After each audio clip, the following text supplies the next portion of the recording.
بسم اللہ الرحمن الرحیم۔ السلام علیکم ناظرین، آج عمران خان صاحب کے ایک اہم کیس کی سماعت ہوئی جس میں کہا گیا کہ خان صاحب کو فوری طور پر اسپتال منتقل کیا جائے۔ اس کے ساتھ ساتھ 9 مئی کے مقدمات کے حوالے سے 6 کیسز میں عمران خان صاحب کو بیل مل گئی ہے، اور آج ملاقات کا دن تھا۔ خان صاحب کی بہنیں اڈیالہ جیل گئی تھی، آج بھی ان کی ملاقات نہیں ہو سکی۔ اس کے بعد انہوں نے ہائی کورٹ کا رخ کیا جہاں انہوں نے میڈیا کے ساتھ بھی گفتگو کی۔ سارے احوال میں آپ کے سامنے رکھوں گا۔ اس کے ساتھ ساتھ اس وقت جو جنگ چل رہی ہے اسرائیل اور ایران کے بیچ، اس کی بھی جو لیٹسٹ اپڈیٹس ہے وہ آپ کے ساتھ شیئر کریں گے آج کے اس ولاگ میں۔ تو آپ سے ریکویسٹ ہے، آپ نے ابھی تک چینل کو سبسکرائب نہیں کیا ہے تو سبسکرائب ضرور کر لیں اور ویڈیو کو لائک کرنا نہ بھولیے گا۔ سب سے پہلے ہم بات کر لیتے ہیں عمران خان صاحب کے حوالے سے۔ آج ایک تو ملاقات کا دن تھا، خان صاحب کی بہنیں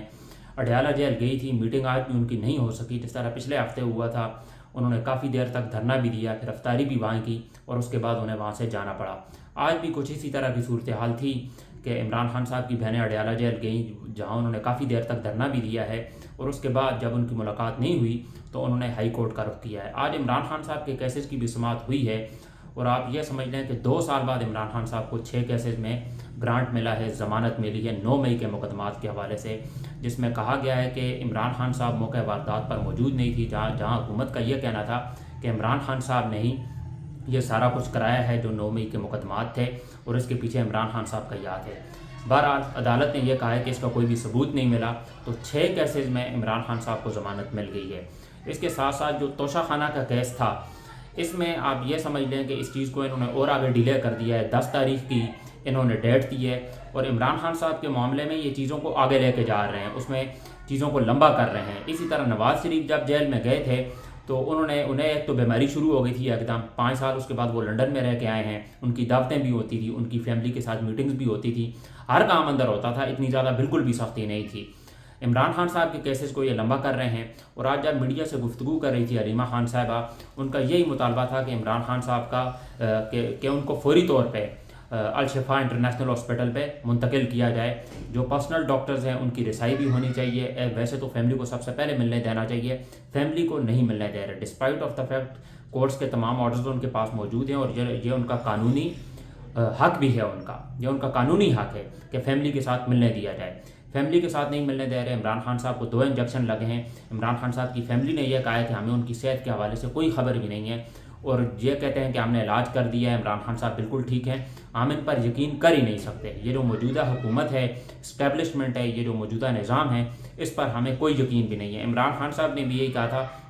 کہ ہم اس رپورٹ پر بالکل بھی، اس رپورٹ کو ہم مانتے ہی نہیں ہیں جس میں میرے جو پرسنل ڈاکٹرز ہیں اور جو میری فیملی ہے وہ اس میں موجود نہ ہو۔ تو خان صاحب نے لاسٹ ٹائم بھی یہی پیغام دیا تھا کہ میری جو بہنیں ہیں وہ میرے لیے آواز اٹھائیں، کورٹ میں پٹیشن دائر کریں، اور ابھی عمران خان صاحب کے کیسز کا سلسلہ شروع ہوا ہے، سماعت کا سلسلہ شروع ہوا ہے۔ اس سے پہلے لاسٹ ویک بھی ہوا تھا جس میں 11 تاریخ کی ڈیٹ ملی تھی، آئی تھنک القادر ٹرسٹ کے حوالے سے۔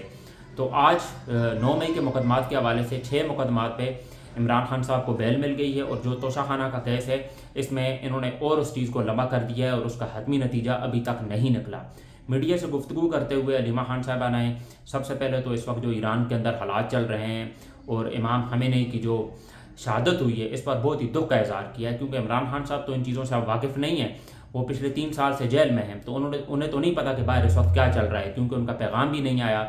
اور پاکستان کی جانب سے عمران خان صاحب واز دا اونلی لیڈر جن کی جانب سے ٹویٹ کیا گیا تھا ایران کے حق میں، اور انہوں نے پہلے ہی امریکہ کو بھی یہ کہہ دیا تھا، اور یہ وہ آج سے نہیں کہہ رہے، پچھلے 20 سال سے وہ یہی کہہ رہے ہیں کہ اگر میں ہوتا ان کی جگہ تو میں امریکہ کو اڈے کبھی بھی نہیں دیتا، کیونکہ پاکستان کی جو اسٹیبلشمنٹ ہے انہوں نے افغانستان جنگ کو بھی کیش کیا ہے، ہمارے قبائلی اضلاع میں 1 لاکھ کے قریب لوگ مرے ہیں۔ تو عمران خان صاحب نے امریکہ کے اندر ان کے پلیٹ فارم میں جا کے یہ بات کہی کہ آپ نے ہمیں تھینک یو تک نہیں کہا، جہاں آپ نے ہمارے 1 لاکھ سے زائد لوگوں کو شہید کیا ہے قبائلی اضلاع کے اندر۔ تو جب جرنلسٹ نے بھی سوال پوچھا تھا عمران خان صاحب سے، جس کا جواب یہ دیا تھا کہ ایبسلیوٹلی ناٹ، اس میں یہی کہا گیا تھا کہ آپ امریکہ کو اپنے ایئر بیس دیں گے، جو بھی اینٹی ٹیررزم جو افغانستان کے اندر آپریشن ہے ان کو ختم کرنے کے لیے عمران خان صاحب نے کہا تھا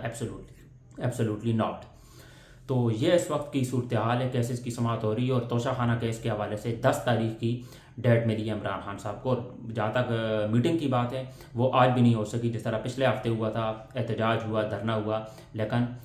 خان صاحب کے ساتھ ان کی ملاقات نہیں ہو سکی۔ اب اگر جنگی صورتحال پر ہم بات کریں گے، اس وقت بہت ہی حالات کشیدہ اور خراب ہیں۔ ایران نے بڑا ہی سخت ریٹیلیٹ کیا ہے سعودی عرب پر، انہوں نے شدید دھماکے کیے ہیں، مڈل ایسٹ کے جتنے بھی کنٹریز ہیں، کویت،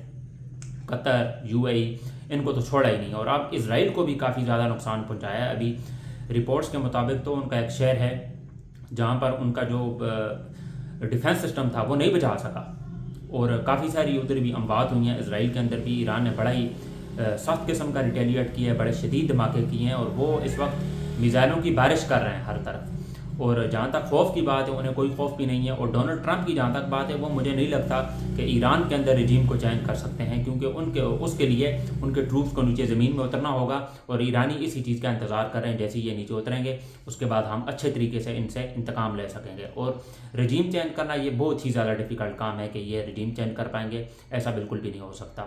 اس کی سب سے اہم وجہ میں نے اپنے پچھلے بلاگ میں بھی ڈسکس کی تھی کہ اسرائیل جو ہے اس کا جو مین ٹارگٹ ہے وہ ایران اس لیے ہے کیونکہ مڈل ایسٹ میں سب سے بڑا خطرہ اسرائیل کے لیے ایران ہے۔ اس کے لیے اس نے ہیلپ لی ہے یونائٹڈ اسٹیٹس کی کہ یہ ہم دونوں مل کر حملہ کریں گے اور اس چیز کا خاتمہ کریں گے، جو بھی ایران نیوکلیئر پاور کے حوالے سے اپنے پروجیکٹس کر رہا ہے، ڈیولپمنٹ کر رہا ہے، تو اس چیز کو ہم نے ختم کرنا ہے۔ تو ایران اس وقت نیوکلیئر پاور نہیں ہے، ڈسپائٹ آف دا فیکٹ جس طریقے سے وہ رسپونڈ کر رہا ہے، مقابلہ کر رہا ہے۔ 56 اسلامی ممالک میں سے صرف ایک ایران واحد ہے جو اس وقت اسرائیل اور امریکہ کو رسپونڈ کر رہا ہے۔ وہ بھی آپ یہ سمجھ لیں کہ اس وقت جنگ جہاں پر امریکہ ایک سپر پاور کنٹری مانا جاتا ہے، اسرائیل دنیا کی one of the best intelligence مانی جاتی ہے، انتہائی دونوں طاقتور کنٹریز ہیں، اور ان کو صرف ایک کنٹری جو ہے اس وقت رسپونڈ کر رہا ہے، مقابلہ کر رہا ہے۔ ایران کے ساتھ کوئی بھی نہیں کھڑا، صرف اوپر سے یہ کہہ لیں کہ مذمت کر رہے ہیں چائنا اور رشیا کہ یہ ایران کے ساتھ غلط ہو رہا ہے، اور ان کے سپریم لیڈر کو جو مار دیا گیا ہے یہ انٹرنیشنل لاء کی بھی خلاف ورزی ہے۔ صرف ان دو کنٹریز نے آواز اٹھائی ہے، اور انہوں نے آپ کہہ سکتے ہیں کہ نام بھی لیا ہے امریکہ کا اور اسرائیل کا۔ آن دی ادر ہینڈ اگر ہم پاکستان کی بات کریں، پاکستان کے اندر بھی بڑے وسیع پیمانے پہ احتجاج ہوئے ہیں، اور کراچی کے اندر کافی زیادہ جانے گئی ہیں، لاہور کے اندر کونسولیٹ میں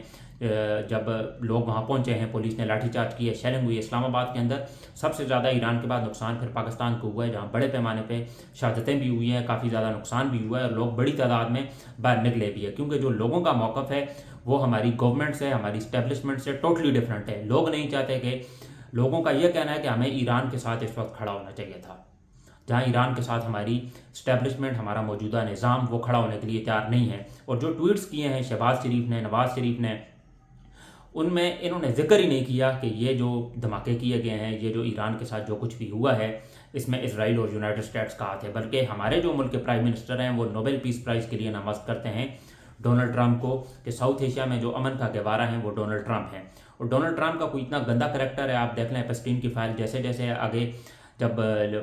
باہر نکلیں گی تو آپ کو پتہ چلے گا کہ اس کا کتنا گندا کریکٹر ہے۔ اسی وجہ سے وہاں سے دماغ ہٹانے کے لیے اس نے اسرائیل کے ساتھ مل کے یہ آپریشن ایران میں کیا ہے، اور جہاں پر آپ سمجھ لیں کہ ایران میں ایک اسکول کے اندر 200 سے زائد بچوں کو انہوں نے مار دیا ہے، اور ایرانی لوگ پھر بھی ان کے اندر کوئی فیئر نہیں ہے۔ انہوں نے رات کے اندر بھی انہوں نے بڑی تعداد میں لوگ وہاں باہر نکلے ہیں، اور وہ چھپے نہیں ہیں، جہاں اسرائیل کے اندر آپ دیکھیں گے لوگوں کو چھپنے پہ مجبور کیا ہے ایران والوں نے۔ اور مڈل ایسٹ کے اندر تو آپ تباہی دیکھ ہی سکتے ہیں، ایران اس وقت بالکل ریوینج موڈ میں ہے، اور ایران نے اب جنگ کا آغاز کر دیا۔ اب ایران پیچھے نہیں ہٹنے لگا، اور ایران بڑے اچھے طریقے سے یو ایس کو بھی رسپونڈ کر رہا ہے۔ حالانکہ اب ڈونلڈ ٹرمپ چاہیں بھی کہ ہم آپ کے ساتھ مذاکرات کرتے ہیں، یہ اب ناممکن ہے۔ اور جہاں تک سپریم لیڈر کی بات ہے، اس حوالے سے بھی کچھ کہا نہیں جا سکتا، کوئی کنفرم بات نہیں ہوئی ہے ایران میں کہ ان کا اگلا لائحہ عمل کیا ہوگا، ان کے اگلے سپریم لیڈر کون ہوں گے۔ تو یہ کچھ صورتحال تھی مڈل ایسٹ کے حوالے سے، جہاں پر اس وقت آپ سمجھ لیں کہ حالات کافی زیادہ کشیدہ اور خراب ہیں۔ ایک طرف پاکستان اور افغانستان، ان کی بھی آپس میں جھڑپیں ہو رہی ہیں، اور ایران، اسرائیل، امریکہ اور مڈل ایسٹ سارا ہی آلموسٹ آپ کہہ لیں سوائے عمان کو چھوڑ کے، جو کہ ایران کو سپورٹ کرتا ہے، تو ان کو چھوڑ کے اگر آپ کہہ لیں تو ان میں جنگ جاری ہے، اور یہ مزید شدت اختیار کر رہی ہے۔ ہم دیکھ رہے ہیں ایران نے بڑا سخت قسم کا ریٹیلیٹ کیا ہے، سعودی عرب کے اندر جو یو ایس ایمبیسی ہے اس کو بھی ٹارگٹ کیا ہے ایران نے، اور تصدیق کی گئی ہے اس بات کی کہ وہ بھی تباہ ہو گئی ہے۔ تو یہ کچھ صورتحال تھی جو میں نے آپ کے سامنے رکھی۔ تو آج کے بلاگ کے لیے اتنا ہی، ملتے ہیں آپ سے انشاءاللہ اگلے بلاگ میں۔ مجھے دیجیے اجازت، اللہ حافظ۔